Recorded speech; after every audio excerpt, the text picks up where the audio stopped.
Here's how I made $26,000 on Etsy selling digital items. Let's talk about it.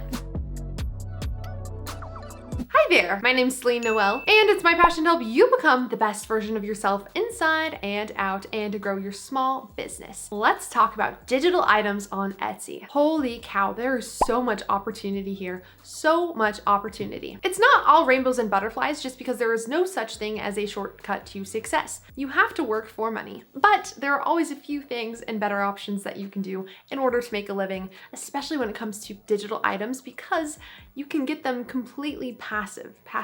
What am I trying to say?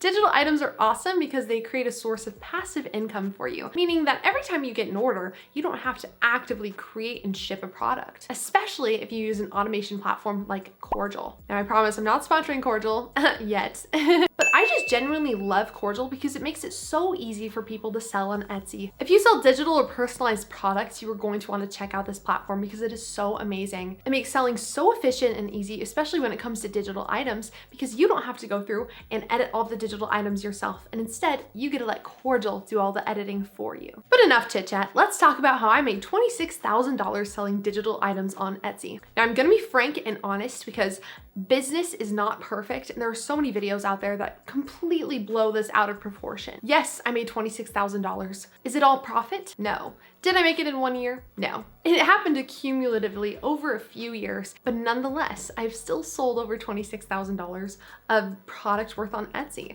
And to make it all better, I even started my shop in high school. I remember there were some days when I would look at my phone and I had sold over $300 worth of product in one day. And I literally didn't have to do anything for it because it was completely passive income. I was at school making $300 a day sometimes, and it was just the best feeling in the world. And I'm so passionate about helping other people achieve financial freedom, so I wanted to talk about that experience for you in today's video. I know what you're thinking. All right, Celine, enough to chat. Like, how did you actually make that much money on Etsy? Well, my dear, let's go ahead and talk about it. First of all, I identified a niche in the market. There's so many digital items you can sell out there nowadays, so it's really important to find something niche and something that isn't too saturated. For example, there are a lot of hidden keywords out there that a lot of people don't think about. Some pretty typical common keywords might be girls baby shower wedding invitation, well, girls baby shower invitation, or botanical wedding digital invitation download. Now, these are very popular keywords because there are so many people looking for these items,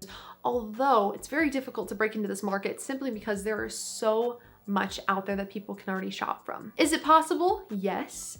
Is it preferable and easy? Not so much. One thing that I did to really grow my shop was to focus on niche keywords that a lot of other people weren't necessarily selling on. For example, one of my best-selling items was a seasonal product. Once a year, this item would get a huge boost in ranking, and I would sell so much of it. But for the rest of the year, it was kind of dormant simply because the season was over. So if you can find lots of little keywords like that and find different keywords for each season or holiday throughout the year, you're going to boost your sales tremendously. Something I've noticed as an Etsy seller in general is that Etsy really likes to boost certain listings. It's not even. You could list 100 items that are all pretty good quality and have good keywords, and yet maybe 5 to 10 of them get just promoted insanely on Etsy. For some reason, the algorithm likes to hook onto those certain listings and then boost them like crazy. So generally, the proportion of my sales have come from just a few select listings instead of the hundreds that I have in my shops. It's still good to create a variety of listings that you can use in your shop just because it helps you get keywords and, get into the market and look like an established shop.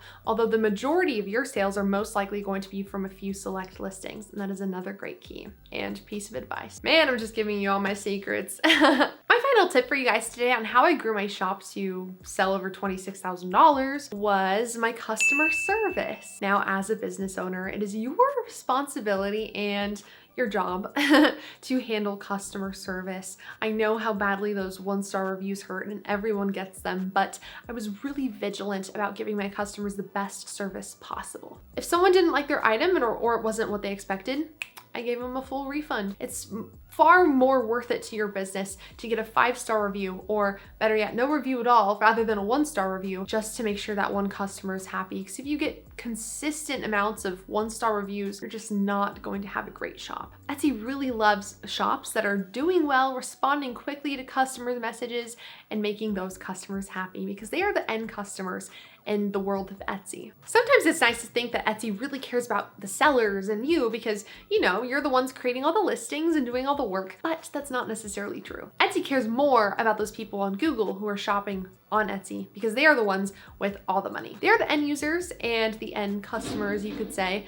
And wow, it's a loud truck. And so Etsy wants to make them happy because if those people don't have a good experience shopping on Etsy with you as a seller, they might leave and never come back, and that Etsy does not want that. So if you can keep as many customers as you can and at the same time make Etsy happy, Etsy is going to promote your listings. And with that being said, I think that is it for today's video. Remember, focus on those seasonal keywords. They're absolutely key, no pun intended. Thanks so much for watching today's video. Be sure to like and subscribe and let me know what your experience is with selling on Etsy. I'm so curious to learn more about you. Also, I have a free course coming out soon on how to use Cordial to sell digital items on Etsy. It is going to be so valuable and chock full of information that you will absolutely want to hear.